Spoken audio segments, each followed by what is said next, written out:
A working man, rated R. A 19-year-old girl was kidnapped. She could. Trafficking. I'm gonna find her. You better go.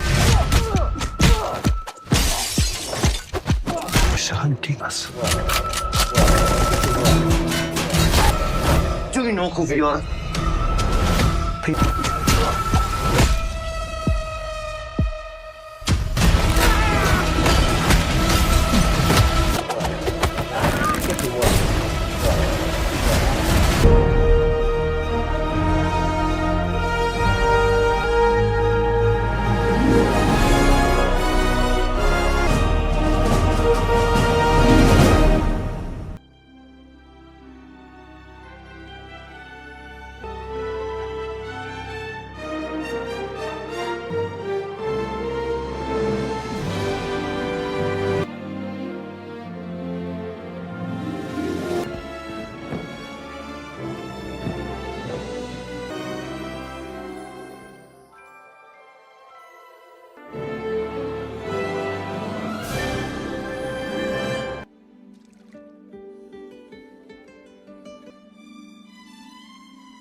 What happens when a simple working man becomes the deadliest person in the room? Get ready for brutal fights, shocking twists, and non-stop action in A Working Man 2025. Welcome to Revis Walla. Let's break down the movie, its facts, and everything you missed. A Working Man is a 2025 action thriller movie directed and produced by David Ayer. He also co-wrote the screenplay with Sylvester Stallone. The movie is based on the 2014 novel Levon's Trade by Chuck Dixon. The film stars Jason Statham, Michael Pena, and David Harbour. The story follows Levon Cade, a former soldier who has left his military life behind and is now working as a construction worker. Levon tries to live a quiet and normal life, but everything changes when Jenny, the daughter of his employer Joe Garcia, is kidnapped by a group of human traffickers. After learning what happened, Levon decides he can't just sit back and do nothing. Levon uses his military skills and experience to track down the people responsible for Jenny's kidnapping. What starts as a rescue mission quickly turns into a dangerous fight against a brutal criminal network. As Levon gets closer to the people behind the kidnapping, he realizes that taking Jenny home safely won't be easy. He has to face dangerous criminals and put his own life on the line to save her. A Working Man was released in the United States by Amazon MGM Studios and in the United Kingdom by Warner Brothers Pictures on March 28, 2025. The movie received mixed reviews from critics. Despite the mixed response, it performed well at the box office, making around $89 million worldwide against a production budget of about $40 million. Levon Cade, Jason Statham, is a former Royal Marine Commando who now works as a construction foreman in Chicago. He has a close relationship with the Garcia family, Joe, Michael Pena, his wife Carla, Noemi Gonzalez, and their daughter Jenny, Ariana Rivas, who is involved in running the family business. Levon is highly respected by the workers at the construction site because he is tough, fair, and always looks out for his crew. He even protects them from mafia loan collectors who beat up workers if they fall even a few days behind on their payments. But while Levon is respected at work, his personal life is falling apart. He is struggling to get custody of his daughter, Mary Islagi, after his wife died by suicide. Mary is currently living with Levon's father in law, Jordan Richard Heap. Jordan is extremely wealthy and gives Mary everything she wants, but he doesn't trust Levon. In the past, when Levon was deployed, Jordan refused to let him see his daughter. Jordan believes Levon is dangerous and thinks he is not fit to be a father. Levon's custody lawyer, Matt Torrance, Jonathan Nayati, warns him that Jordan is trying to make him lose his temper. Matt explains that Jordan wants Levon to get angry or violent so he can use that against him in court and take away his visitation rights completely. Jordan is also pushing for Levon's visits to become supervised and wants to reduce the time he gets with Mary from 2 hours every week to just 1 hour every 2 weeks.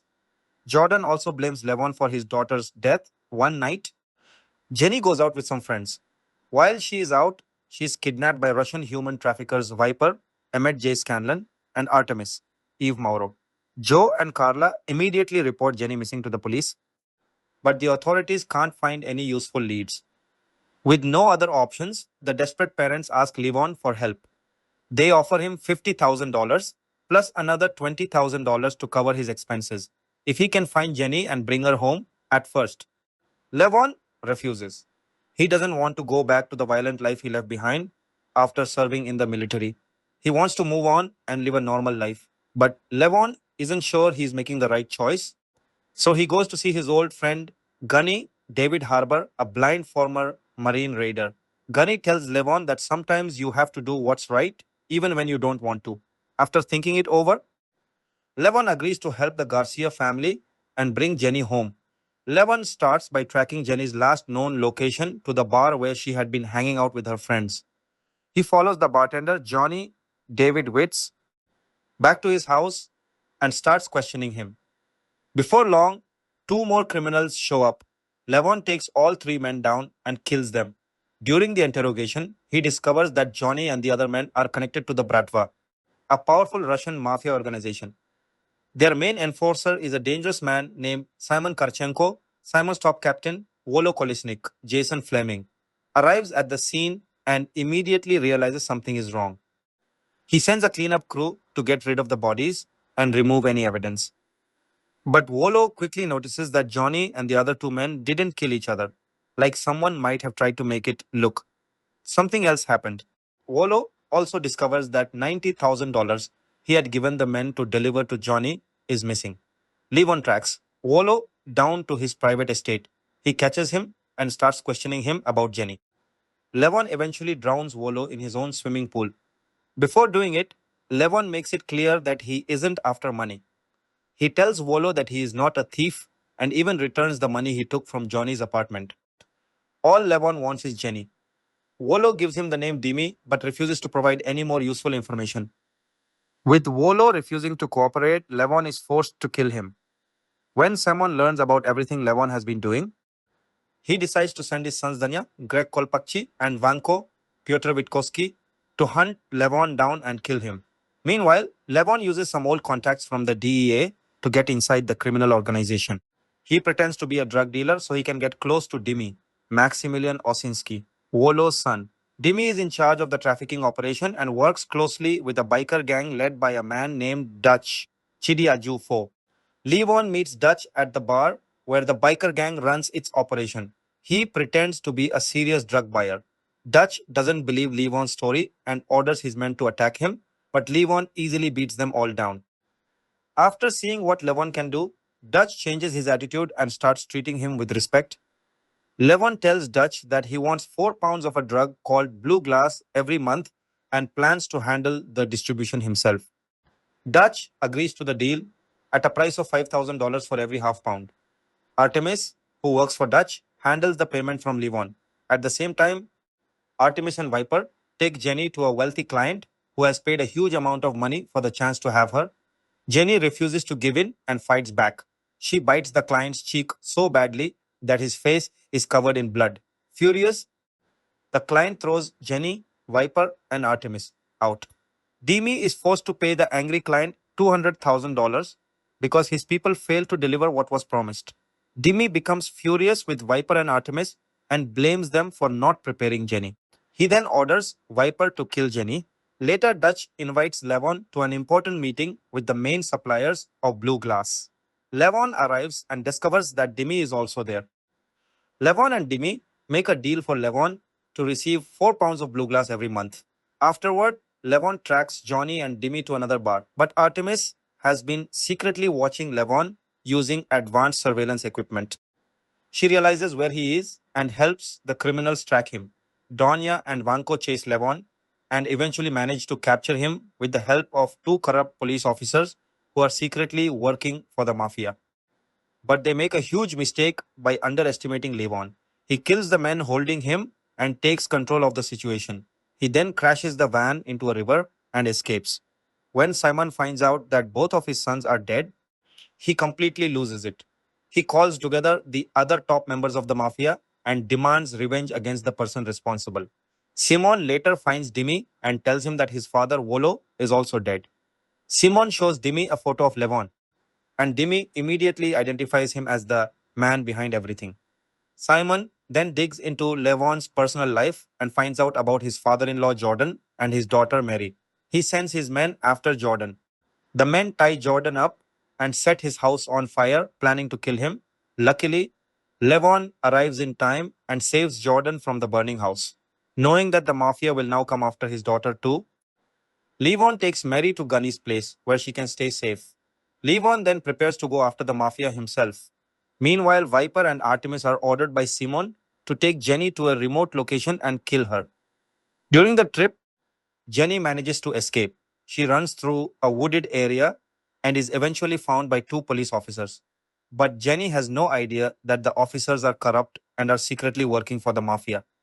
Instead of helping her, they capture her and hand her right back to Viper and Artemis.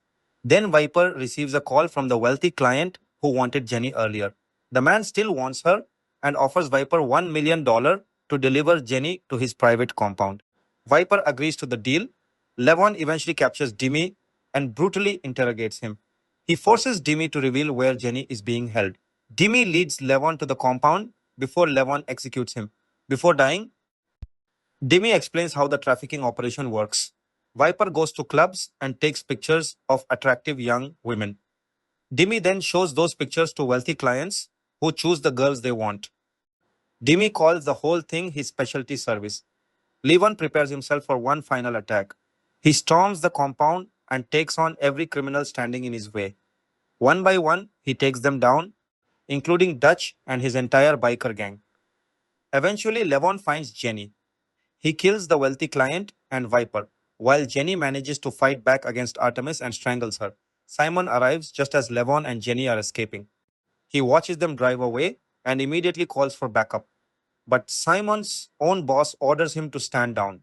He warns Simon that Levon is extremely dangerous and could cause serious damage to the entire mafia organization. The boss also tells him that if Simon goes rogue and continues his personal revenge mission, nobody in the organization will help him. Even after being ordered to stop, Simon refuses to let it go. He declares that he will eventually get his revenge on Levon. In the end, Levon successfully brings Jenny back to her family. After everything he's been through, he finally returns home and sits down for dinner with his daughter Mary and his old friend Gunny, casting Jason Statham as Levon Cade. Jason Statham leads the ensemble as Levon Cade, a retired Royal Marines color sergeant who has stepped away from his Black Ops past to work as a construction foreman in Chicago. Cade maintains a close relationship with the Garcia family who run the construction company, treating their daughter, Jenny, almost like family of his own, while navigating personal struggles, including PTSD and a complicated custody battle over his own daughter, Mary, following his wife's suicide. When Jenny is kidnapped by human traffickers connected to the Russian Bratva, Cade is reluctantly drawn back into the lethal skills that once made him a legendary figure in the shadowy world of counterterrorism. Statham's casting anchors the project in the established action thriller tradition he has dominated for decades. His physical presence, economical delivery, and ability to convey both quiet domestic restraint and precise violence suit the character's dual existence as ordinary working man and highly trained operator. The role continues Statham's recent run of self contained action vehicles while allowing room for the more grounded, almost soft spoken quality noted by some observers of the finished film. As both star and producer, Statham's involvement helped shape the project from its earlier development stages under Sylvester Stallone's Balboa Productions into the finished theatrical release. Michael Pena as Joe Garcia. Michael Pena portrays Joe Garcia, Levon's boss and the father of the kidnapped Jenny. Garcia runs the construction company with his wife Carla and has built a genuine friendship with Cade, offering him steady work and a sense of belonging after military life. When his daughter vanishes, Garcia's desperation leads him to approach Cade, despite knowing only fragments of the man's past. Ultimately setting the central rescue mission in motion, Pena brings an accessible, grounded energy to the role, known for performances that mix warmth, humor, and quiet intensity across projects ranging from Ant-Man to American Hustle and The Martian. He provides an emotional counterweight to Statham's more stoic presence. The casting choice emphasizes the everyday stakes of the story. Garcia is not a hardened operative, but an ordinary employer and father whose crisis forces the extraordinary skills of his foreman into the open. David Harbour as Gunny Lafferty. David Harbour plays Gunny Lafferty, a blind former Marine raider and longtime friend of Levon Cade. Living with his wife Joyce in a remote cabin, Gunny serves as both confidant and practical ally, supplying weapons and tactical advice while offering moral encouragement when Cade hesitates to re enter his old life. The character functions as a sommelier of armaments in one memorable sequence, echoing certain tropes from contemporary action cinema while remaining rooted in the military brotherhood dynamic. Harbour's casting adds significant dramatic weight. After his breakout as Jim Hopper in Stranger Things and roles in Hellboy, Black Widow, and Gran Turismo, he brings both physical presence and an ability to convey vulnerability and dry humor. The decision to cast a high profile actor as a supporting ally rather than a rival or secondary lead underscores the importance of Cade's limited support network and the personal cost of isolation after leaving special operations. Jason Flemyng as Volo Kolesny. Jason Flemyng appears as Volo Kolesnik, a captain within the Russian mafia structure who becomes an early target of Cade's investigation. Volo's private estate and operational role place him in the middle tier of the criminal hierarchy that ultimately answers to higher Bratva figures. His confrontation with Cade ends violently, accelerating the chain of retaliation that follows. Fleming's extensive filmography, which includes Lock, Stock, and Two Smoking Barrels, where he previously shared the screen with Statham, The Curious Case of Benjamin Button, and various genre projects, makes him a natural fit for a calculating mid level operator. The casting continues a pattern of placing experienced British character actors in key antagonistic positions, lending the criminal network a sense of lived in authority rather than cartoonish menace. Merab Ninidze as Yuri. Merab Ninidze portrays Yuri, a representative of the Moscow Bratva to whom the local enforcer Simon Karchenko reports. Yuri appears as a higher level figure whose decisions constrain Simon's freedom of action, particularly when the organization prioritizes operational security over personal vengeance against KD. Niniz's background in European and international cinema, including work in Homeland and various continental productions, brings an authentic Eastern European gravity to the role. The choice reinforces the transnational nature of the trafficking network and the bureaucratic layers that exist even within violent criminal enterprises. Maximilian Osinski as Dimi Kolisnik. Maximilian Osinski plays Dimi Kolisnik, son of Volo, and the figure who directly oversees the sex trafficking operation in conjunction with a biker gang. Dimi becomes a primary focus of Cade's infiltration efforts once the initial trail leads deeper into the organization. His eventual interrogation and demise mark a turning point in the rescue mission. Osinski's previous work in Agents of SHILD, The Walking Dead, World Beyond, and Ted Lasso demonstrate his range across action and dramatic registers. Casting him as the younger, more operational face of the trafficking ring allows the film to depict generational continuity within the criminal family while providing a tangible antagonist for the middle act. Koki Falco as Dougie. Koki Falco appears as Dougie, a next special operations figure working alongside Dimi in the trafficking enterprise. The character represents the crossover of former military talent into criminal activity, a thematic parallel to Cade's own history that underscores how skills cultivated for national service can be redirected. Falco's recent collaboration with Statham in The Expendables 4 and earlier genre credits made him a logical selection for a role that requires both physical credibility and an understanding of the special operations milieu. Noemi Gonzalez as Carla Garcia. Noemi Gonzalez portrays Carla Garcia, Joe's wife and Jenny's mother. Together with her husband, she approaches Cade after conventional police efforts stall, offering both emotional urgency and practical support for the search. Her presence helps establish the Garcia household as a surrogate family for Cade. Gonzalez's prior television and independent film work, including projects that emphasize interpersonal drama, suits the role of a mother whose ordinary life is shattered by the kidnapping. The casting contributes to the film's emphasis on the civilian cost of the criminal activity at its center. Ariana Rivas as Jenny Garcia. Ariana Rivas plays Jenny Garcia, the college age daughter of Joe and Carla, whose kidnapping drives the plot. Jenny is taken by the traffickers, Viper and Artemis, while out with friends. Her eventual rescue involves both Kate's assault on the compound and her own decisive action against one of her captors. Rivas, an emerging performer with credits in The Harvest, Prom Dates, and the forthcoming Black Phone 2, brings a contemporary presence to the role of the victim who refuses to remain passive. The choice of a relatively newer face for the central missing person helps keep the emotional stakes focused on the Garcia family's ordinary reality rather than star power. Isla Gee as Mary Cade. Isla Gee appears as Mary Cade, Levon's young daughter, currently living with her maternal grandfather after her mother's death. Mary's safety becomes an additional pressure point when the Bratva retaliates against Cade by targeting the family, prompting him to place her under Gunny's protection. G's earlier work in stage productions of Les Miserables and screen appearances in The Sandman and Slow Horses demonstrates an ability to convey emotional authenticity in limited screen time. Casting a child performer of her caliber reinforces the personal stakes that pull Kate back into violence even as he tries to build a quieter life. Emmett J. Scanlon as Viper. Emmett J. Scanlon portrays Viper, one of the primary kidnappers who seizes Jenny and later participates in the trafficking operation. Viper's confrontation with Cade during the compound assault ends in his death, while Jenny herself neutralizes his partner, Artemis.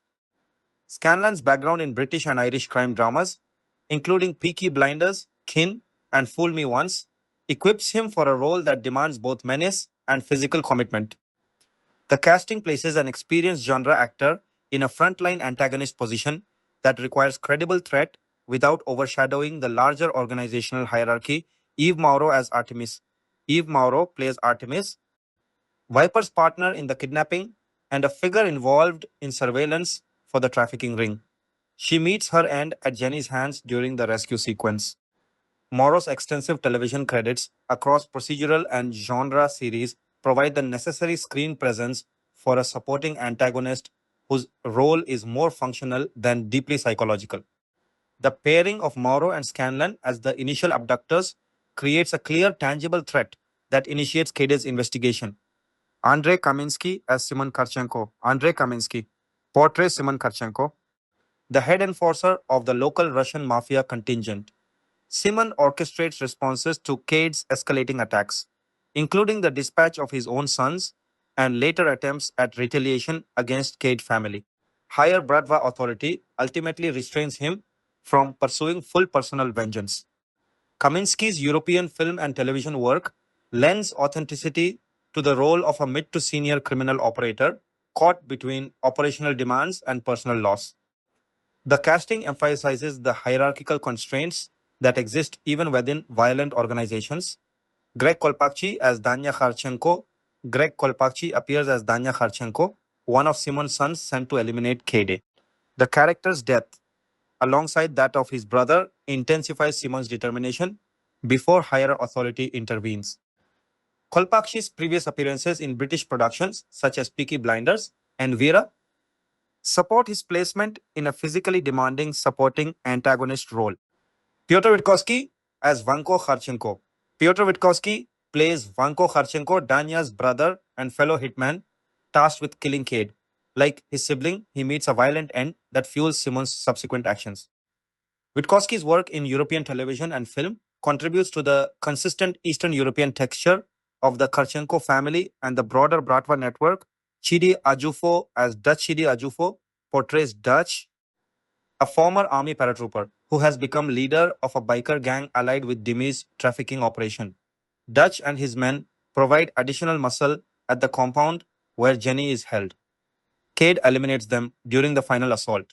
Ajufo's physical presence and prior genre credits make him a natural choice for a charismatic yet dangerous secondary antagonist who bridges the worlds of outlaw motorcycle culture and organized crime. David Witts as Johnny the bartender.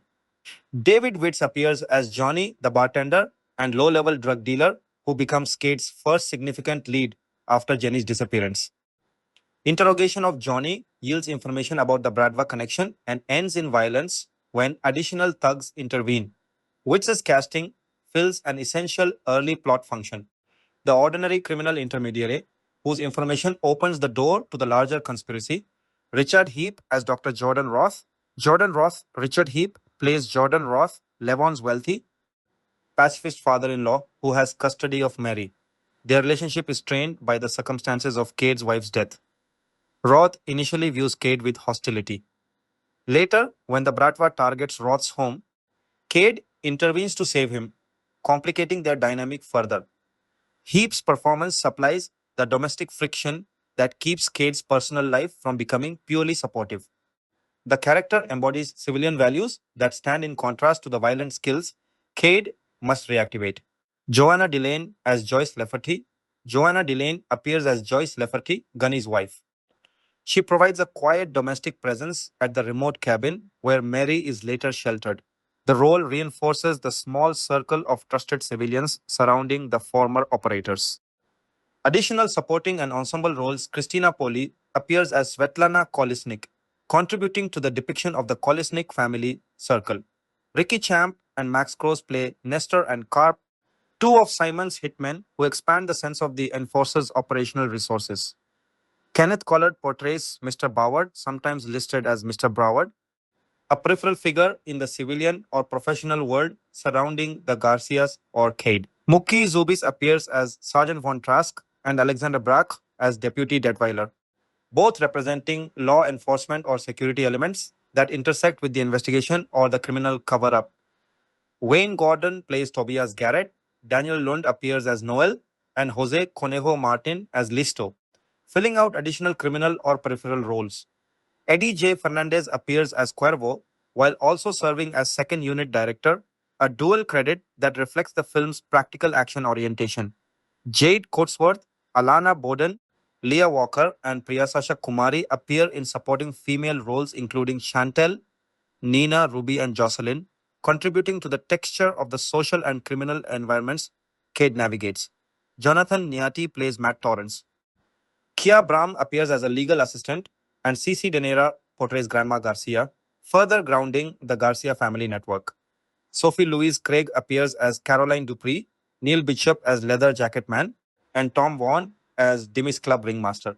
Andrea Vasiliou plays Dimmy's Girl, a group of performers, Andrew John Nolan, Sian Gannon, Patrick Franklin, Darren Morrissey, and Benjamin Gunnery appear as musicians or performers in an Irish pub sequence, adding atmospheric detail to one of the locations Cade investigates. Prince Marfo appears uncredited as a doorman. Other credited or uncredited performers fill out nightclub, security gang, and background roles that populate the Chicago adjacent and criminal settings. The breadth of the supporting cast reflects the film's need to depict both the ordinary working class world Cade inhabits and the layered criminal network he dismantles. Casting approach and ensemble dynamics, the overall casting strategy balances established action leads with experienced character actors and emerging talent. Statham's central presence is supported by Harbour and Pena in key emotional and practical roles, while the antagonistic side draws heavily on European and British performers capable of conveying hierarchical criminal structures without caricature. Younger actors such as Rivas and Guille handle the characters whose vulnerability drives Cade's decisions, while physical performers such as Ajufo, Scanlan, and the Karchenko sons supply credible threats in the action sequences. Many of the supporting players bring prior experience in crime, military, or procedural genres, creating a consistent tonal register.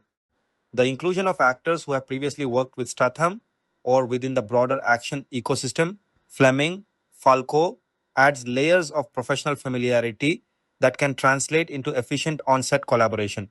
Simultaneously, the presence of performers from television procedurals and independent cinema prevents the ensemble from feeling exclusively action oriented, allowing quieter domestic and interpersonal scenes to land with appropriate weight. The result is a cast structure to serve a narrative that moves between construction site realism, family tension, and escalating confrontations with organized crime. Each major role is filled by a performer whose previous work suggests an understanding of the required register, whether the restrained intensity of a retired operator, the desperate urgency of a parent, the hierarchical calculation of a mafia captain, or the opportunistic violence of street level abductors. Secondary and tertiary roles similarly reinforce the dual worlds of the story without drawing focus from the central rescue arc. This carefully calibrated ensemble underpins the film's exploration of a man attempting to leave violence behind, only to discover that the skills he once used in service of a larger cause remain the only tools available when ordinary people he cares about are threatened. The casting choices across lead, supporting, and background roles consistently serve that thematic and narrative architecture. Production development and pre production. The road to a working man began years before the cameras ever rolled, and it started not as a film project at all, but as a television concept. Sylvester Stallone, working through his own banner Balboa Productions, first set his sights on adapting Chuck Dixon's 2014 novel Levon's Trade as a serialized television drama. Dixon, a prolific writer best known in comic book circles for his long association with Batman titles, had created in Levon's Trade a hard edged blue collar action hero, a former special operations soldier who has traded combat fatigues for a construction hard hat only to be pulled back into a world of violence when someone close to him is threatened. That premise, a quiet, disciplined working man forced to unleash a very particular set of skills, had obvious appeal to Stallone, an actor and writer who has spent much of his career gravitating towards stories of tough, working class men pushed past their limits. For a time, the project sat in the television development space, one of many titles moving through the industry pipeline without a firm home. Television adaptations of pulpy, character driven action novels are notoriously difficult to get off the ground. They require a broadcaster or streamer willing to commit to a multi episode order, a showrunner to shepherd the tone across a season, and a lead actor willing to commit years rather than months. At some point in this process, the calculus changed, and Levon's Trade was reconceived not as a returning drama series, but as a self contained feature film. A shift that also opened the door to a much faster path to the screen, since a single feature can be financed, shot, and released far more quickly than an episodic series can be staffed and produced. Once reconceived as a film, the project needed the two things every independent action picture needs to attract financing and distribution: a bankable star and a director with a track record of delivering muscular R rated genre entertainment on time and on budget. The package came together and was formally introduced to the industry at the American film market in the fall of 2023. The American film market, held annually in Santa Monica, is one of the film business's key marketplaces where producers, sales agents, and international distributors gather to buy and sell the rights to films that are often still in the early stages of financing or production. It is the venue where mid budget genre films, action, horror, and thriller titles that sit below the tentpole level but above pure direct to video fare regularly find their financing partners territory by territory. It was here that the project, still carrying the title Levon's Trade, was first publicly attached to director David Ayer and star Jason Statham, a combination that immediately signaled the kind of film this would be: gritty, violent, and unapologetically genre driven. David Ayer was a logical choice to direct. Ayer had built a reputation over the preceding decade as a filmmaker drawn to stories of hardened men operating in morally compromised worlds. Police officers, soldiers, criminals often set against a backdrop of urban decay and institutional failure. His filmography includes war dramas and crime thrillers that traffic heavily in themes of brotherhood, loyalty, and violence as both a curse and a tool. By the time Levon's trade came together, Ayer had also worked with Jason Statham before, giving the two men an existing creative shorthand that producers and financiers could point to as evidence the collaboration would run smoothly. Ayer's involvement extended beyond directing. He also took on producing duties and co wrote the screenplay alongside Stallone, giving him a hand in shaping both the story on the page and its execution on screen. Jason Statham's attachment to the lead role of Levon Cade was, in many respects, the single most important piece of the financing puzzle. Statham had, by the early 2020s, become one of the most reliable stars in the action genre, a performer whose name alone could open a film in international markets, regardless of the specific property. His screen persona, economical with dialogue, physically imposing, capable of conveying menace through stillness rather than bluster, made him a natural fit for a character like Levon Cade, a man defined as much by what he holds back as by what he unleashes. For financiers and sales agents at the American film market, a Statham led action vehicle from a director with Ayer's credentials represented a known quantity, a film with a clear appeal to international action audiences, the kind of title that could be pre sold territory by territory even before a single day of principal photography had been scheduled. The financing structure that emerged reflected the now common model for mid budget studio adjacent action films, a patchwork of production companies and financiers assembling the budget together, followed by a separate process of selling distribution rights region by region. Black Bear, an independent production and financing company that has built a niche producing and packaging genre and awards adjacent films, took a lead role, working alongside Cedar Park Entertainment, Statham's own production banner, as well as Stallone's Balboa Productions, and additional partners including Punch Palace Productions. Bill Block, a veteran producer and financier with deep experience in the independent film marketplace, was also central to assembling the deal, alongside producers Chris Long, John Friedberg, and Kevin King Templeton. This kind of multi company production credit list is typical of the modern independent action landscape, where no single studio finances a film outright, but rather a coalition of production and finance entities share the risk and the eventual profits. The distribution side of the deal solidified in January 2024, several months after the film's initial unveiling at the American film market. Amazon MGM Studios, the entity formed after Amazon's acquisition of the storied MGM library and infrastructure, stepped in to acquire distribution rights for the United States and a number of other territories, buying those rights from Black Bear International, the international sales arm that had been shepherding the film's territory by territory sales since the AFM presentation.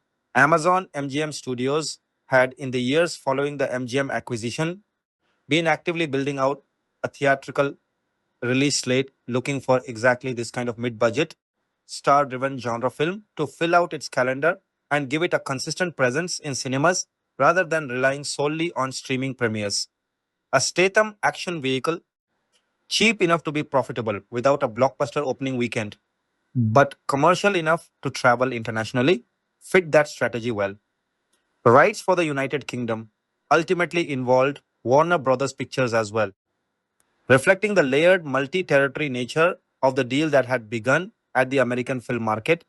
Underpinning all of this deal making was a piece of intellectual property strategy that shaped the project from its earliest days.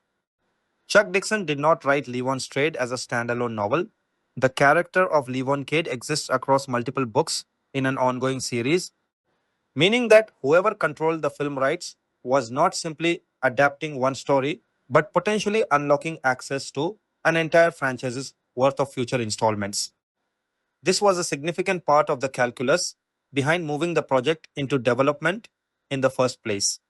A successful first film built around Levon Cade would not need to manufacture a sequel premise from nothing, since Dixon had already supplied a run of source material that could, in theory, sustain a series of films in the way that other literary action heroes have sustained long running franchises.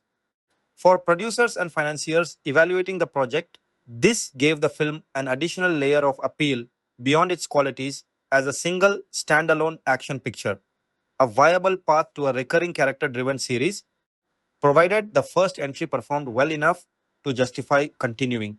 It is worth pausing on the significance of the American film market moment itself, because it illustrates how differently a film like this comes together compared with a studio tentpole developed entirely in house. A major studio franchise film typically begins with a green light from a single corporate entity that then finances, produces, and distributes the picture from start to finish under one roof. A project like Levon Strayed instead began its public life as a hot package, industry parlance for a bundle of elements, a script, a director, a star, and often a partial financing commitment that a sales agent brings to a marketplace like the AFM specifically to generate buyer interest from distributors around the world. Buyers at these markets are evaluating not a finished film but a promise. The strength of the script, the pedigree of the attached filmmaker, and above all, the marquee value of the attached star. Since it is the star's face on a poster that will ultimately need to persuade audiences in dozens of different countries, many of whom will never see a single frame of marketing beyond a poster and a trailer to buy a ticket. That Statham and Ayer's names alone were sufficient to generate real interest at the 2023 marketplace speaks to the durability of the industry's confidence in both men as bankable quantities within the action genre specifically. The subsequent acquisition by Amazon MGM Studios in January 2024 also reflected a broader strategic shift underway at that company during this period. Following its purchase of MGM's library and production infrastructure, Amazon had been working to establish a credible, consistent presence in theatrical exhibition, a different business altogether from the direct to streaming model that had defined much of Amazon's earlier original film output. Acquiring finished or in production genre films from the independent marketplace rather than developing every title from scratch in house offered a faster and lower risk way to build out that theatrical slate, since the underlying package had already demonstrated enough commercial credibility to attract international buyers before Amazon MGM Studios ever got involved. A Statham led action thriller from a filmmaker with Ayer's track record represented close to an ideal candidate for this strategy. A film virtually guaranteed to deliver a baseline level of commercial performance in the action hungry international marketplace, reducing the downside risk inherent in any theatrical release. By April 2024, the pre production process had reached the point of finalizing a supporting cast around Statham's Levon Cade, and the film's producers announced a wave of additions that filled out the ensemble around which the story's family drama and criminal underworld would revolve. David Harbour joined as Gunny Lafferty, a blind former Marine raider and old friend of Levon's, who becomes both a source of guidance and a protector for Levon's daughter over the course of the story. Michael Pena was cast as Joe Garcia, the construction company owner whose daughter's kidnapping sets the plot in motion and whose friendship with Levon anchors the film's emotional stakes. Jason Flemyng took on the role of Volo Kolesnik, a captain within the Russian mafia organization at the center of the trafficking operation Levon must dismantle. Rounding out the announced cast were Ariana Rivas as Jenny Garcia, the kidnapped daughter whose disappearance drives the plot. Noemi Gonzalez as Carla Garcia, Jenny's mother, Emmett J. Scanlon and Eve Morrow as Viper and Artemis, two of the kidnappers directly responsible for taking Jenny. Maximilian Osinski as Dimi Kolesnik, the mafia captain's son who runs the trafficking side of the criminal enterprise. Christina Polly, Andrei Kaminsky, who would portray Simon Karchenko, the organization's chief enforcer, and Isla Guille, who was cast as Mary Cade, Levon's young daughter, whose custody situation forms the film's secondary emotional through line. This casting announcement, made public in tandem with news that principal photography was imminent, effectively closed the pre production phase and set the stage for the shoot itself. This wave of April 2024 casting announcements is also notable for what it reveals about how the producers approached building out the world around Levon Cade.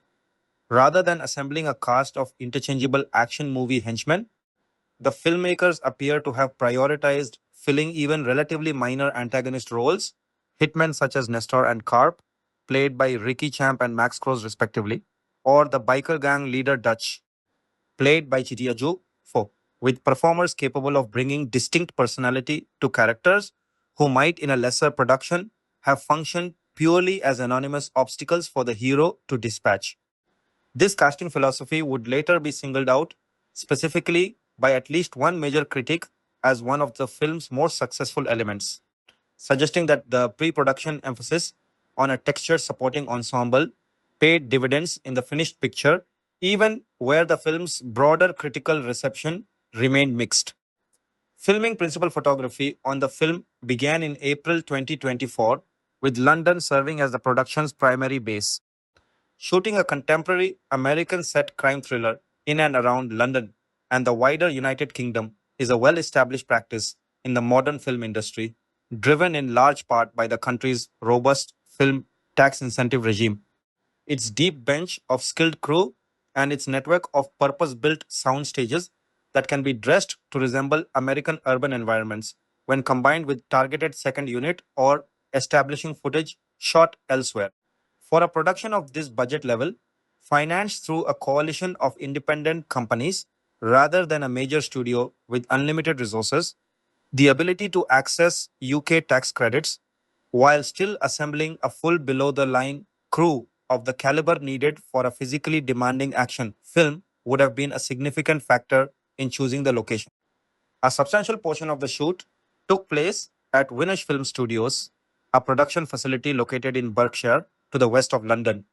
Studios of this kind provide the controlled environments necessary for a film built around numerous action sequences, interrogations, and violent set pieces, sound stages that can be built out as interiors, ranging from a bar and a private estate to the trafficking compound that serves as the setting for the film's climactic assault. Working across a studio base and London locations allowed the production to combine practical location shooting, which grounds a story in a tangible sense of place, with the safety, scheduling flexibility, and technical control that a soundstage environment provides for choreographing hand to hand combat, vehicular stunts, and pyrotechnic effects. The shoot continued through the spring and into early summer of 2024, with production wrapping on May 31 at the Berkshire facility. A shoot of roughly 6 to 7 weeks is consistent with the scheduling expectations for a mid budget action thriller of this scope, long enough to accommodate the film's numerous distinct locations and set pieces: a bar, a private residential estate with a swimming pool, a river adjacent vehicular chase and crash sequence, a family home set ablaze, and the large scale compound assault that serves as the film's climax, but tight enough to keep the production within the financial constraints of an independently financed picture. Managing a schedule like this requires careful sequencing of stunt work, since action heavy productions typically need extra preparation days for rehearsing fight choreography, rigging safety equipment for falls and vehicle work, and coordinating practical effects such as controlled fire for the sequence in which Levon's father in law's home is set ablaze. Jason Statham's presence as both star and a producer adjacent creative force through his Cedar Park Entertainment banner would have given him significant input into how the film's signature hand to hand combat sequences were staged. An area of filmmaking in which Statham has, over the course of his career, developed a reputation for close involvement in choreography and execution. The character of Levon Cade, drawn from Dixon's source novels as a former Royal Marine commando with specialized combat training, gave the production a justification for staging a variety of different combat styles across the film: close quarters, interrogation violence, an ambush and shootout during a vehicular chase that ends with a van crashing into a river, and a large scale sustained assault on a fortified compound that functions as the film's action centerpiece. Cinematographer Sean White was responsible for the visual capture of the production, tasked with giving the film a look consistent with the grounded, unglamorous aesthetic that has become something of a signature for director David Ayer's crime and action work.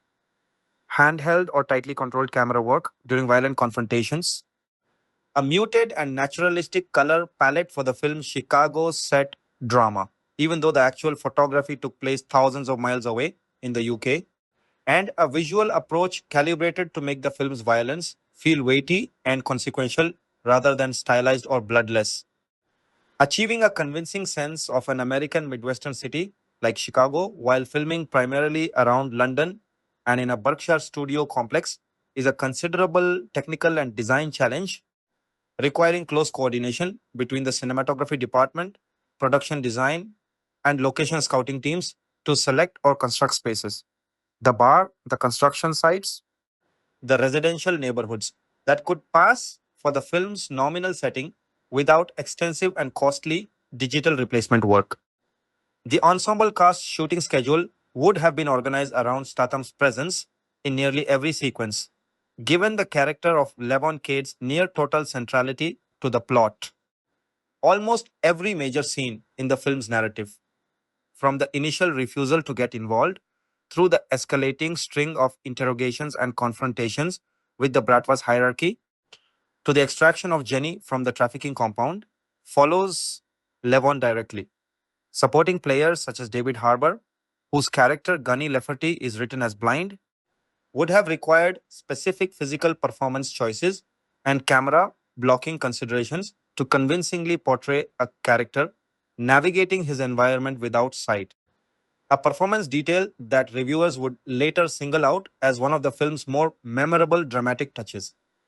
Michael Pena and Noemi Gonzalez, playing the parents whose daughter is kidnapped, anchor the film's emotional register in scenes largely disconnected from the action set pieces, giving the production two distinct shooting modes to manage across the schedule. The intimate, dialogue driven sequences depicting a family's grief and desperation, and the escalating, increasingly large scale action sequences depicting Levon's one man campaign against the criminal organization holding Jenny.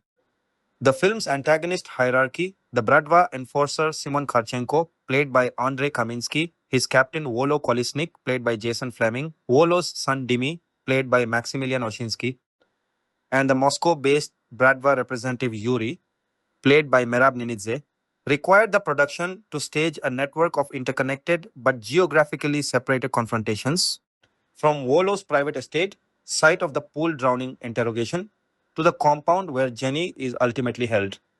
Staging these many distinct locations within a roughly 6 week shoot underscores the tightly managed nature of the production, with location and studio work interwoven so that the crew could move efficiently between the film's numerous discrete settings without extended downtime. The practical demands of filming a story that spans a bar, a residential home, a private estate with a swimming pool, a river crossing, a torched house, and a fortified compound also required close collaboration between the stunt department and the production's insurers and safety coordinators. Since UK film productions operating at this budget level are subject to rigorous health and safety oversight, particularly for sequences involving fire, water work, and vehicle stunts, such as the van crash into the river that resolves the confrontation with Simon's sons, Danya and Vanko. Coordinating a sequence like the house fire set by Simon's men to threaten Levon's father in law, Jordan, typically involves a specialized effects team working days or weeks ahead of the actual shoot day to rig a set safely for controlled burning, often constructing a purpose built, fire resistant version of the location specifically for the sequence rather than risking a genuine practical location. The production's UK base also shaped casting choices below the marquee names, with several supporting performers, among them Richard Heap as Jordan Roth and Isla Gee as Mary Cade, drawn from the pool of UK based acting talent that productions filming primarily in England and around London routinely rely upon to fill out smaller but narratively important roles. A common and cost effective practice that also reflects the depth of the British screen acting talent pool that has made the UK such an attractive filming hub for American set genre productions in the first place. Post production ones. Photography wrapped at the end of May 2024. The film moved into post production, the phase in which editor Fred Raskin assembled the footage into its final theatrical form. Raskin's task on a film of this kind centers heavily on pacing. An action thriller built around a series of escalating confrontations needs to balance the momentum of its violent set pieces against the quieter, character driven scenes that establish stakes and relationships. and the editing has to keep the film's momentum consistent across a running time that ultimately settled at 116 minutes. Some critical commentary that followed the film's eventual release would note a sense of repetitiveness and length in its back half, a common note in reviews of interrogation and escalation structured action narratives, where a hero moves methodically up a chain of antagonists, suggesting that pacing and structure were among the central creative challenges the editing team worked to resolve during this phase. Post production on a modern action film also involves substantial visual effects and sound work layered on top of the editorial assembly.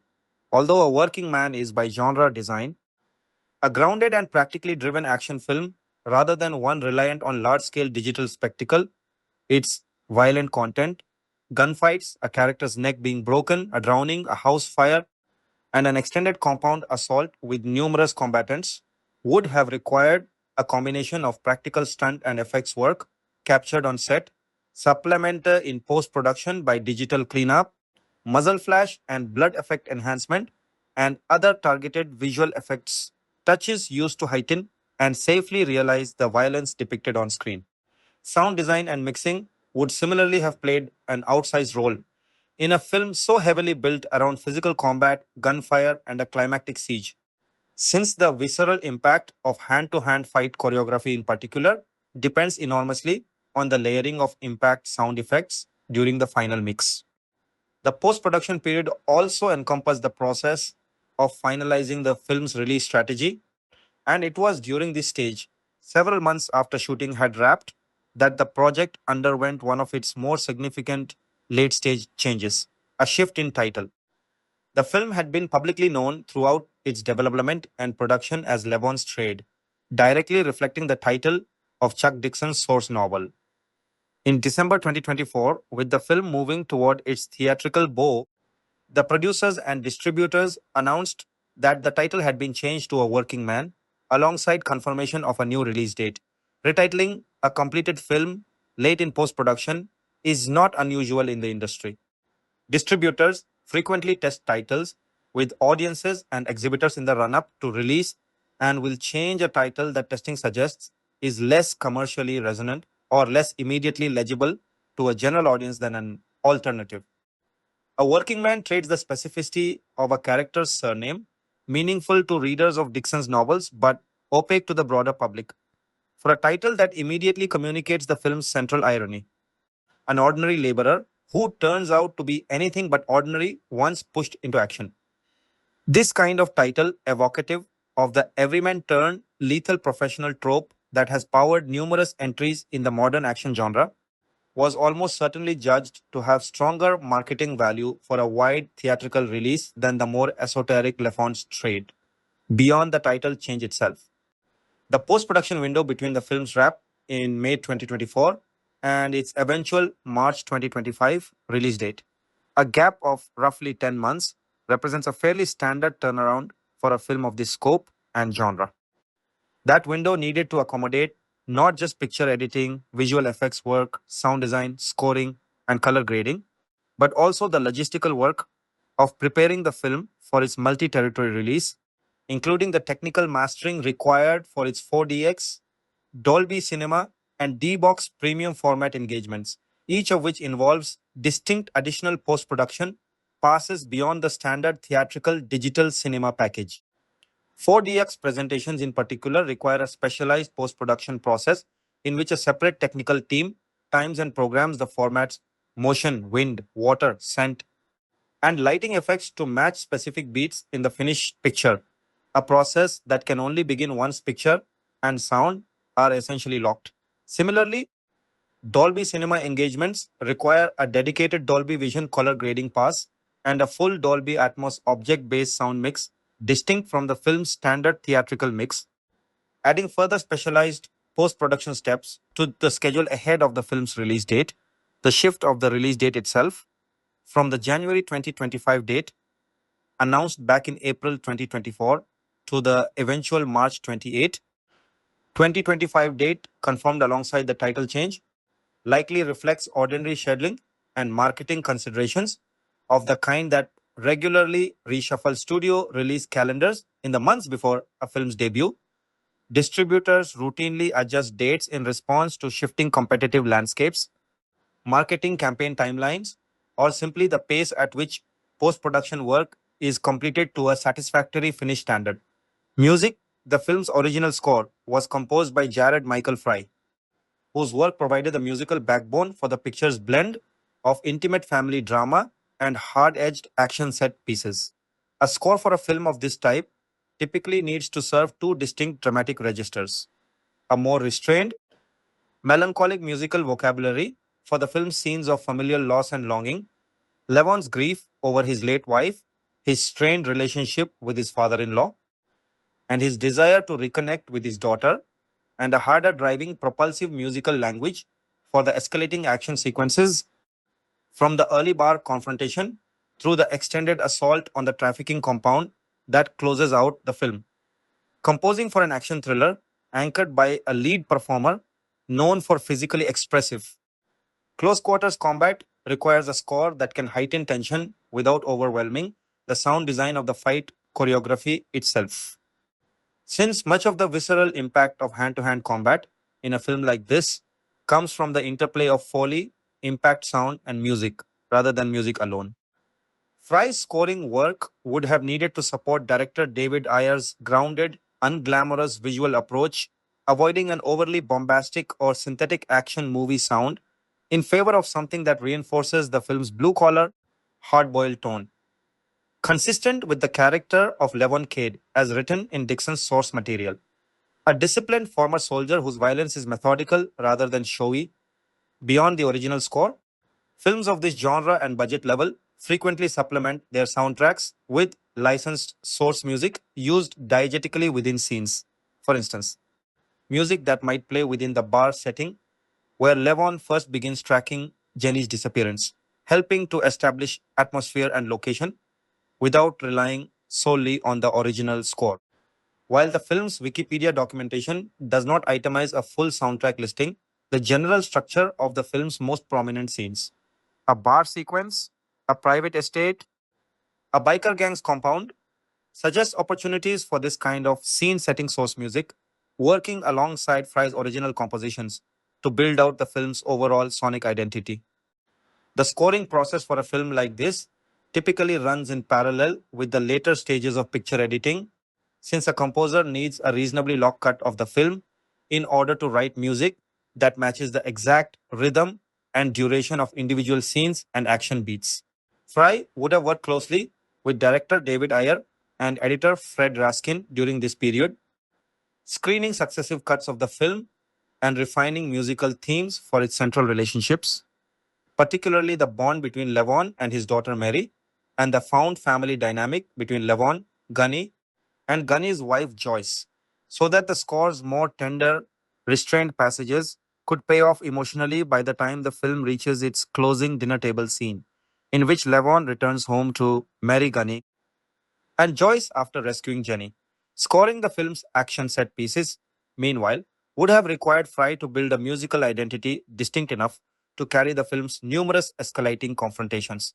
The bar interrogation, the estate drowning, the river chase and crash, the house fire, and the extended compound assault, without those sequences beginning to feel musically interchangeable, a challenge closely related to the pacing and repetitiveness concerns.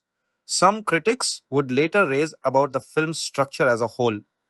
As with many mid budget action productions financed outside the major studio system, a standalone commercial soundtrack album release was not a prominent part of the film's marketing rollout in the way that a score or soundtrack release might be for a bigger budget tentpole with a dedicated music marketing budget. The available documentation of the production does not indicate a widely publicized soundtrack album. Accompanying the film's theatrical release, Rechole's Theatricolor, Working Man, received its theatrical release on March 28, 2025, opening in the United States and the United Kingdom on the same date. In the United States, the film was distributed by Amazon MGM Studios, while in the United Kingdom, Warner Brothers. Pictures handled distribution, reflecting the layered right structure established back when Black Bear International first sold off pieces of the film's distribution territory by territory in the wake of its 2023 American film market unveiling. This arrangement, in which different companies hold distribution rights for different territories on the same release date, is a hallmark of the independently financed action film business model that produced the film in the first place. Distinct from the more centralized global rollout patterns, typical of major studio tentpoles financed and distributed entirely in house, the theatrical release was not limited to a standard format rollout. The film's engagements included presentations in premium and specialty formats, 4DX, the motion and sensory effects cinema format that adds seat movement, wind, water, and scent effects synchronized to on screen action. Dolby Cinema, the premium large format presentation combining Dolby's high dynamic range projection technology with Dolby Atmos immersive sound, and D-Box, a motion seat technology similar in concept to 4DX that synchronizes seat movement to on screen events.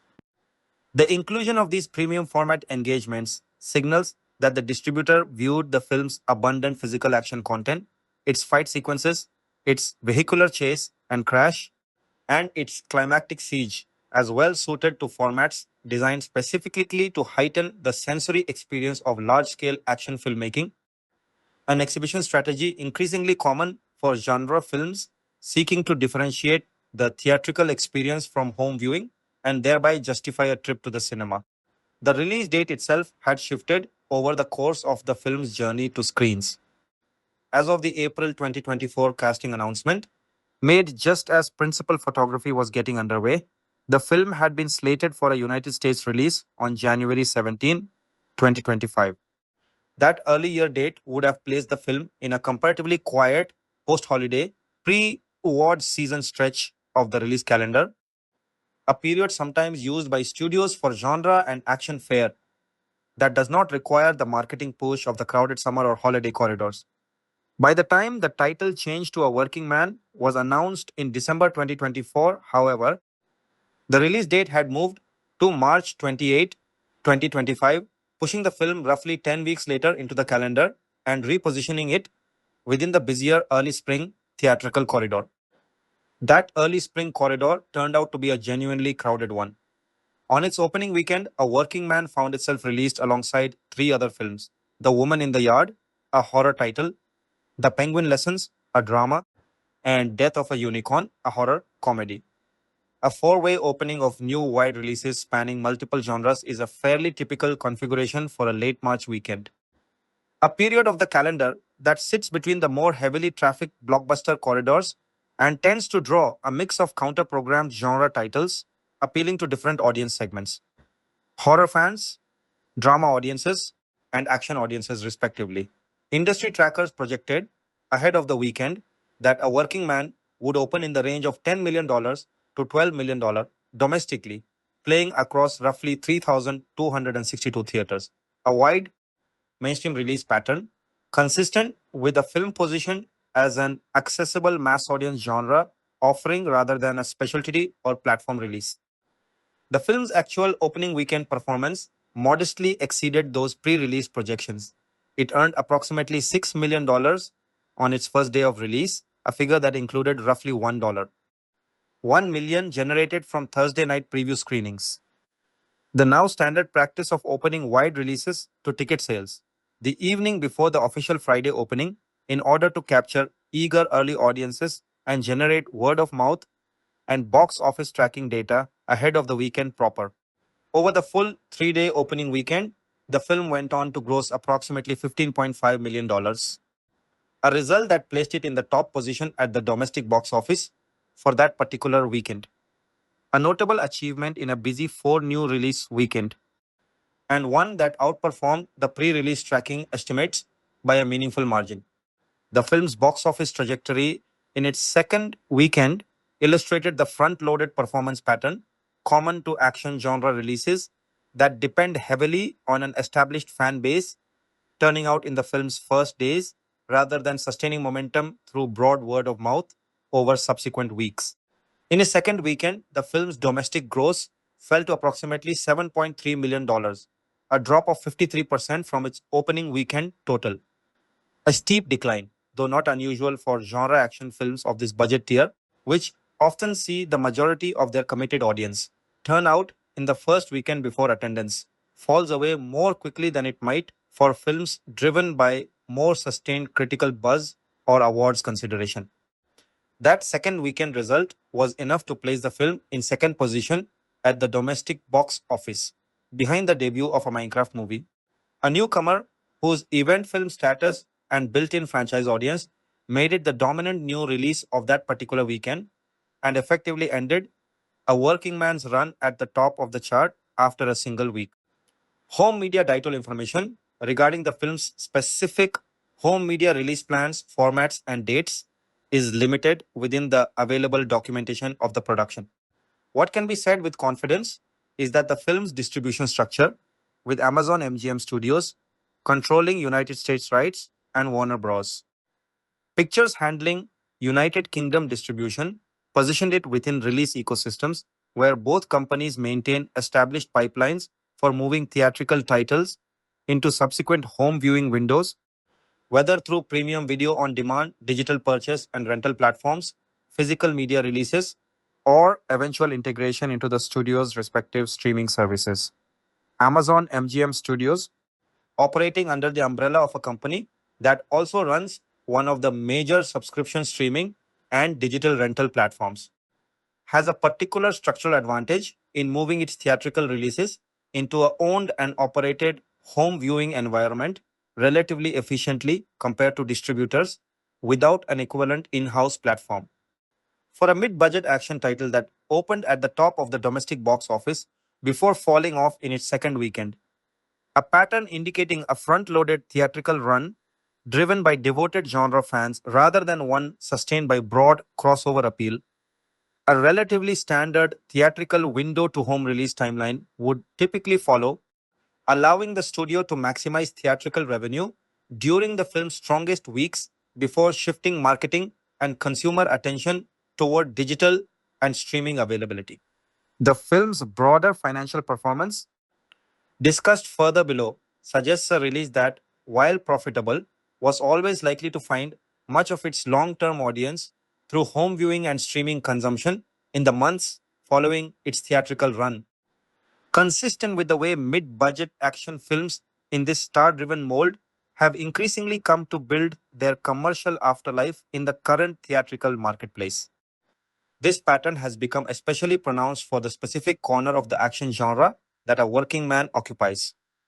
Films built around a well established action star, an R rated tone, and a straightforward, self contained revenge or rescue narrative, rather than franchise mythology requiring familiarity with prior installments, have increasingly found that a meaningful share of their total audience arrives not during the theatrical window at all, but in the weeks and months after a film becomes available for digital purchase, rental, or streaming. Genre loyal audiences for this type of film are often just as willing and sometimes more willing to watch at home, where the experience of a hard edged, violent action picture can be just as satisfying as it is in a theater without the added cost and logistical commitment of a cinema trip. For distributors like Amazon MGM Studios, which sits inside a corporate structure that also operates a major digital storefront and subscription streaming service, this pattern is less a competitive threat than a business opportunity. A film's theatrical performance establishes its commercial credibility and cultural visibility, while its subsequent life across digital and streaming platforms becomes an important, sometimes even larger, secondary revenue stream, one the distributor is particularly well positioned to capture given its ownership of the platforms audience are likely to use. Reception box office A Working Man was produced on a budget of $40 million, a figure that places it firmly in the mid budget tier of studio and studio adjacent action filmmaking, considerably smaller than the nine figure budgets typical of major franchise tentpoles, but substantial enough to fund the film's combination of London and Berkshire location and studio shooting, its ensemble supporting cast, and its numerous action set pieces, including the vehicular chase and crash sequence and the large scale compound assault that closes the film. Against that budget, the film's box office performance can be assessed as a reasonably successful, if not spectacular, commercial outcome for its financiers and distributors. Domestically, in the United States and Canada, the film grossed approximately $37 million across its theatrical run. Internationally, across other territories, it added approximately $61 million for a worldwide cumulative total of roughly $98 million. That international total exceeding the domestic gross by a considerable margin is a pattern consistent with Jason Statham standing as a performer whose commercial appeal, built up over roughly 2 decades of action filmmaking, is arguably even stronger in international markets, particularly territories with a strong appetite for hard edged, physically driven action cinema, than it is domestically, where the action genre faces more competition from franchise blockbusters and where mid budget original action titles have, in recent years, had a harder time competing against sequels and established intellectual property for opening weekend attention. Set against its $40 million budget, a worldwide gross of $98 million represents a multiple of roughly 2. 45 times the production budget, a solid profitable outcome once one accounts for the additional costs of prints, advertising, and marketing that sit on top of the pure production budget and are not reflected in the budget figure alone. Marketing costs for a wide theatrical release of this scale, spanning premium format engagements like 4DX, Dolby Cinema, and D-Box alongside standard multiplex bookings across more than 3,000 domestic theaters, would typically run into the tens of millions of dollars, meaning that the film's total gross needed to clear a considerably higher bar than the production budget alone in order to be judged a clear financial success. The film's opening weekend victory, topping the domestic box office chart in a busy 4 new release weekend, provided an early positive signal for its commercial prospects, even as the steep second weekend decline suggested a front loaded run driven primarily by dedicated action and Statham fans rather than one sustained by broader word of mouth crossover. The film's box office context is worth situating within the broader landscape of the specific weekends in which it competed. Its opening weekend against The Woman in the Yard, The Penguin Lessons, and Death of a Unicorn represented a genuinely competitive 4-way battle for a finite pool of moviegoers. And the fact that a working man emerged as the top earner among that group, while also outperforming the pre release tracking projections that had it opening in the $10 million to $12 million range rather than the $15. $5 million it ultimately achieved, reflects positively on the strength of Statham's audience pull and the effectiveness of the marketing campaign built around the film's rebranded, more immediately legible title. Its second weekend performance, by contrast, occurred against the backdrop of a Minecraft movie's debut, a release whose scale and built in franchise audience were always going to dominate box office attention, regardless of how any individual holdover title performed. Falling to second place behind that kind of event release does not reflect poorly on a working man's own performance, so much as it reflects the overwhelming pull of a major new release entering the marketplace. Taken as a whole, the box office trajectory of a working man, a decisive opening weekend win, a steep but not unusual second weekend decline, and a final worldwide gross comfortably exceeding its production budget, represents the kind of outcome that mid budget, star driven action filmmaking has increasingly come to rely upon in a marketplace where original, non franchise, non sequel action films face significant headwinds competing against established intellectual property. For Amazon MGM Studios, still in the process of building out its theatrical distribution track record in the years following its acquisition of the MGM library and infrastructure, a profitable chart topping opening for a Statham vehicle would have represented a meaningful data point in favor of continuing to invest in this type of mid budget genre programming as part of its broader theatrical slate strategy. It is also worth noting how the film's box office trajectory compares to the general expectations attached to films built around Chuck Dixon's Live On Kid, property from the earliest stages of its development. As discussed above, one of the central strategic rationales for moving the project from a television concept into a feature film in the first place was the existence of multiple additional novels in the Levon's Trade series, offering a built-in foundation for sequels should the first installment succeed commercially. A worldwide gross of roughly $98 million against a $40 million budget, combined with an opening weekend box office win and a positive B CinemaScore audience grade, represents exactly the kind of moderately successful outcome that would typically encourage financiers and distributors to seriously evaluate greenlighting a follow-up installment, even in the absence of the more emphatic box office or critical triumph that might accompany an unambiguous breakout hit. Whether or not any such follow up ultimately moves forward would depend on a range of additional factors beyond the box office figures alone, including the economics of the eventual home viewing and streaming performance, the availability of the same core creative team for a subsequent installment, and the broader competitive landscape for action filmmaking at the time any sequel might be considered. But the underlying commercial data point established by this first film's performance provided, at minimum, a plausible foundation for that conversation. Critical reaction to A Working Man upon its release was mixed, a characterization borne out clearly by the film's aggregate scores on the industry's leading review tracking platforms. On Rotten Tomatoes, the review aggregation website that tabulates critics' reviews into a simple positive or negative tally, 47% of 154 surveyed critics' reviews were classified as positive, translating to an average numerical rating of 4. 9 out of 10, figures that place the film just below the platform's standard 50% threshold for a certified fresh designation, situating it firmly in the rotten category but not by an especially wide margin.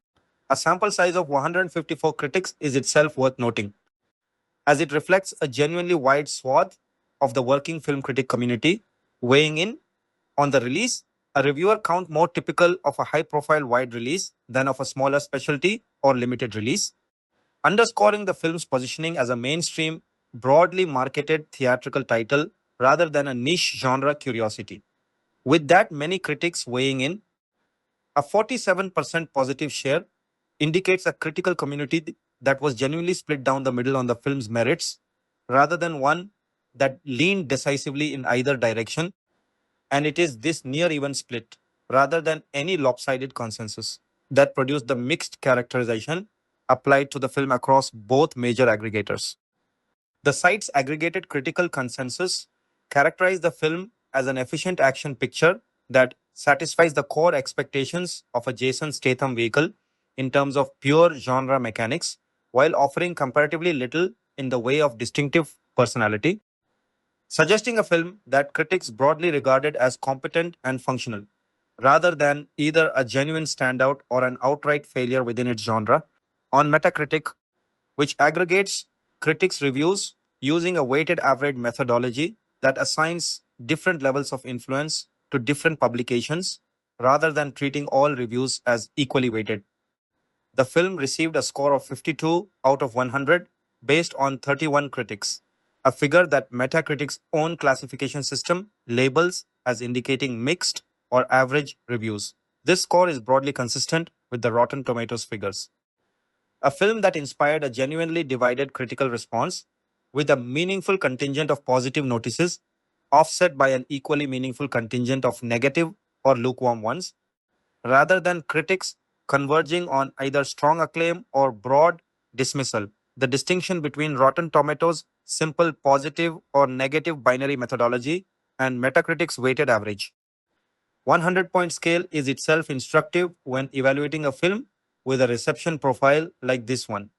Rotten Tomatoes system can sometimes obscure the degree of enthusiasm or disappointment behind a given review, since it treats a review that calls a film merely adequate the same as one that calls it a masterpiece, so long as both are broadly positive in tone. A score hovering just under 50% on that platform, as A Working Man achieved, is consistent with a large number of critics offering lukewarm 3 out of 5-star type assessments rather than either passionate advocacy or outright condemnation. Metacritic's weighted average, by contrast, is more sensitive to the intensity of a given review, and a score of 52 out of 100 on that platform likewise points toward a critical body of opinion clustered around the moderate middle of the scale. Reviews acknowledging real craft and entertainment value while stopping well short of describing the film as exceptional.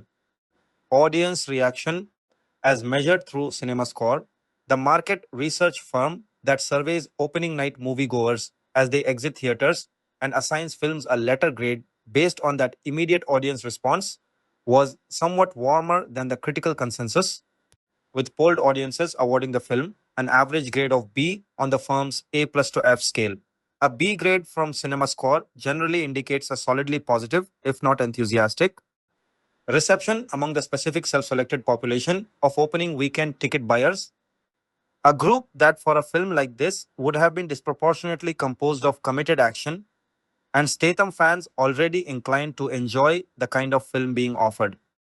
The gap between the mixed critical consensus and the more positive opening audience grade is a common pattern for genre action films, whose target audiences often go into screenings with a fairly specific and well calibrated set of expectations. Visceral, well executed action sequences anchored by a charismatic star, that a film like this is generally well positioned to satisfy, even when it draws more mixed marks from critics evaluating it against broader criteria of originality, thematic depth, or narrative sophistication. Individual reviews from major outlets illustrate the range of critical opinion that produce these aggregate scores. Writing for The Guardian and awarding the film 2 out of 5 stars, critic Jesse Hassinger situated the film within the tradition of hard boiled detective fiction, reimagined as a solo vigilante mission, describing the appeal of a story built around a resilient, tough protagonist conducting an unofficial missing person investigation of his own.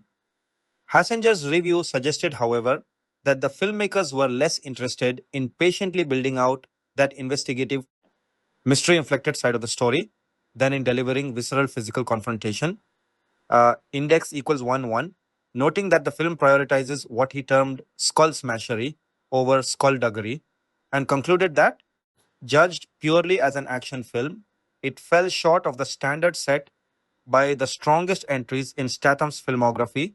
Hassinger's framing is a useful window into one of the more common critical lenses applied to the film: the recognition that its premise, a working man with a hidden violent past, reluctantly drawn back into that world to protect someone he loves, sits comfortably within a long tradition of hard boiled genre storytelling, from classic detective fiction through decades of vigilante and rescue mission action cinema.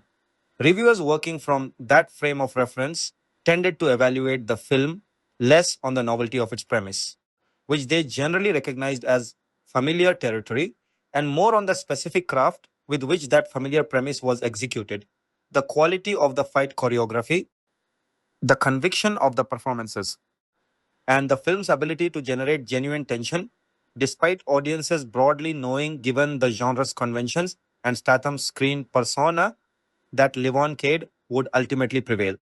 Additional critical themes. Across the range of published reviews, several additional recurring threads help to further contextualize the film's overall mixed reception. A number of critics engage with the film's structural choice to have Levon systematically work his way up a hierarchy of antagonists, from street level bartender and thugs to a mid level captain, to the captain's trafficking focused son, and finally to the organization's chief enforcer and the client purchasing Jenny, a narrative architecture common to the genre, but one that places significant pressure on pacing, since each successive confrontation needs to feel like a meaningful escalation rather than a repetition of the beat that preceded it. This structural observation lines up closely with Franksek's comments regarding the film's sense of repetitiveness, setting in before its 116-minute running time concluded, suggesting that the escalating hierarchy structure, while narratively logical, was one of the film's more consistently identified weaknesses among critics who otherwise found things to admire in its execution. Performance based praise for the supporting cast recurred across multiple reviews as well, extending beyond the specific mentions already discussed. David Harbour's performance as Gunny Lafferty, the blind former Marine Raider, who becomes both mentor and protector figure over the course of the story, was singled out with particular consistency as one of the film's more memorable elements, a testament to the strength of a well conceived supporting character and to Harbour's ability to bring texture to a role that could, in less careful hands, have leaned on the character's blindness as a superficial or gimmicky trait rather than as a fully realized element of characterization. The film's collection of antagonists likewise drew specific praise in more than one review, with critics noting the vividness and specificity brought to figures such as Simon Kharchenko, Volo Kolisnik, and the biker leader Dutch, suggesting that whatever reservations critics held about the film's overall structure and pacing, the ensemble cast's ability to make even relatively minor roles feel distinct and memorable was consistently recognized as one of the production's stronger creative achievements. Statham's central performance also drew a more specific and consistent thread of critical commentary than is always the case for his genre work, with multiple reviewers noting that the film gave him dramatic material centered on Levon's grief over his late wife and his fraught custody battle for his daughter, Mary, that pushed slightly beyond the largely wordless, purely physical register that has defined much of his career. This aspect of the film's reception is particularly notable given that Stallone, as co writer, has himself built a long career on balancing physical action star personas with moments of genuine emotional vulnerability, and reviewers who responded positively to Statham's performance in this film often did so specifically because it seemed to draw on that same tradition, allowing a performer primarily known for controlled physical intensity room to express something closer to sorrow and longing without undermining the character's essential toughness. The film's violence itself also featured as a recurring topic across reviews, given its frequency and intensity across the narrative. From the early interrogation and killing of the bartender Johnny and his associates, through the drowning of Volo Kolisnik in his private pool, to the large scale, sustained violence of the climactic compound assault in which Levon kills virtually every remaining member of the criminal organization standing between himself and Jenny. Critics evaluating this level of violence generally did so through the lens of genre expectation rather than as a point of independent controversy, treating the film's body count and brutality as a fairly standard feature of the harder action thriller subgenre to which it belongs, and reserving their critical energy instead for questions of whether that violence was staged with sufficient clarity, impact, and narrative purpose. Questions on which, as reflected in the mixed aggregate scores, critics again arrived at genuinely divided conclusions. Taken in aggregate, the critical conversation around A Working Man also reflects a broader pattern that has come to characterize much of the contemporary discourse around mid budget action filmmaking generally. Films occupying this space are rarely reviewed in isolation.